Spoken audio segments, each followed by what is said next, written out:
Batid mong walang may tutulong ang pag-aalala, Sangre Perena.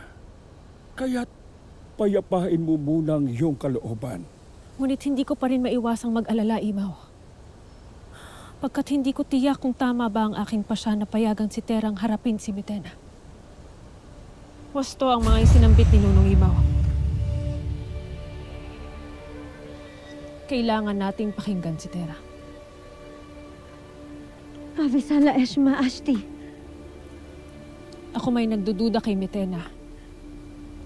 Ngunit sa'yo ay buo ang aking tiwala. Naniniwala ako sa'yo at sa iyong mga pasya. Tera, ika'y nagpapadalos-dalos. Ada, hahayaan na lamang ba natin siyang magtungo kay Mitena? Hindi. Hindi siya haharap ng mag-isa.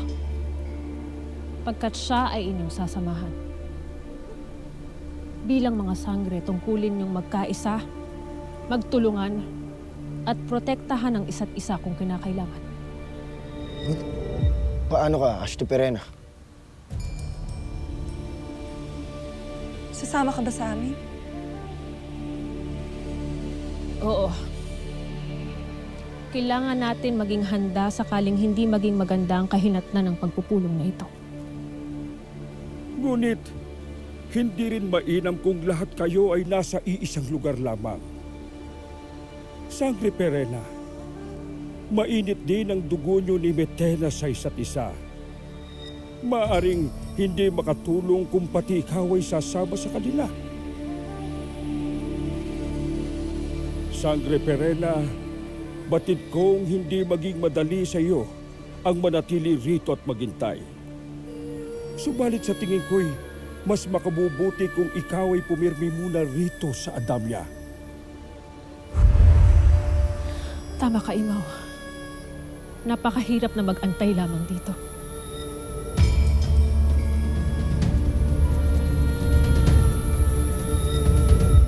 Ako ay pumapayag sa inyong nais.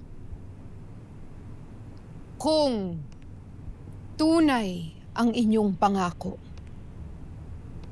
na hindi ninyo ako sasaktan, maging ang aking mga kakampi. Makakaasa ka. Meron kaming isang salita. Ngunit higit pa sa salita ang aking kinakailangan. Kung tunay ang inyong pangako, sa ngalan ng kapayapaan, patunayan nyo. Isuko ninyo ang inyong mga brilyante. Lahat. Ngayon din. Ito lamang ang magiging paraan upang maging matagumpay ang ating pulong pangkapayapaan.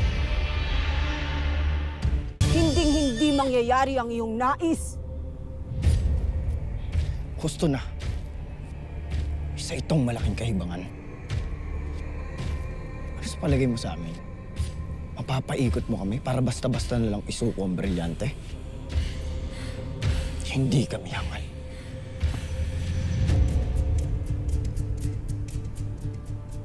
Kung gayon ay hindi taos-puso ang inyong paghingi ng kapayapaan. Sapagkat balak nyo pa rin akong gamitan ng kapangyarihan at karahasan. Kera Mitena, kami ay pumunta rito upang iyong pakinggan. Hindi upang pagsamantalahan. At bakit ako makikinig sa dating kakampi na ngayon ay isang taksil? Inuulit ko, maniniwala lamang ako na nais ninyo ang kapayapaan kung inyong isusuko ang inyong kapangyarihan.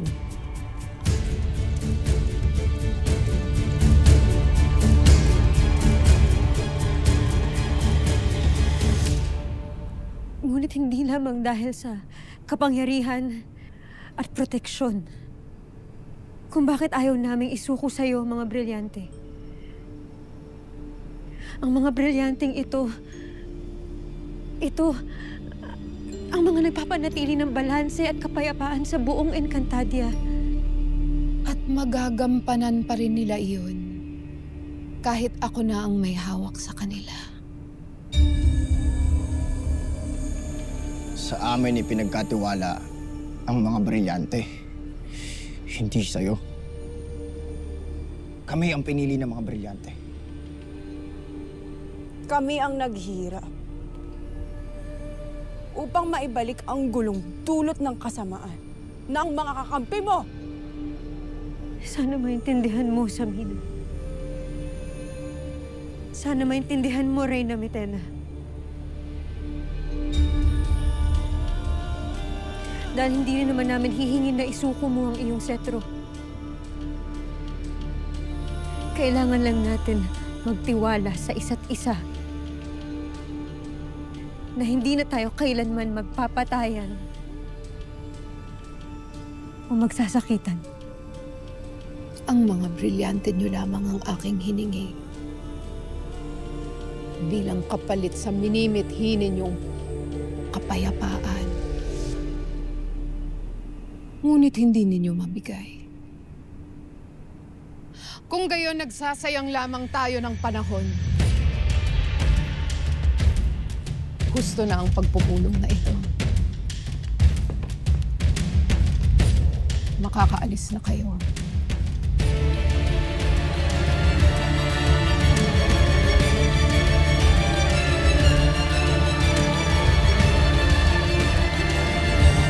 Di pa tapos ang laban. Kailangan nating maghanda. Mangyayari ang pagdanak ng dugo sa ibang lugar sa Encantadia.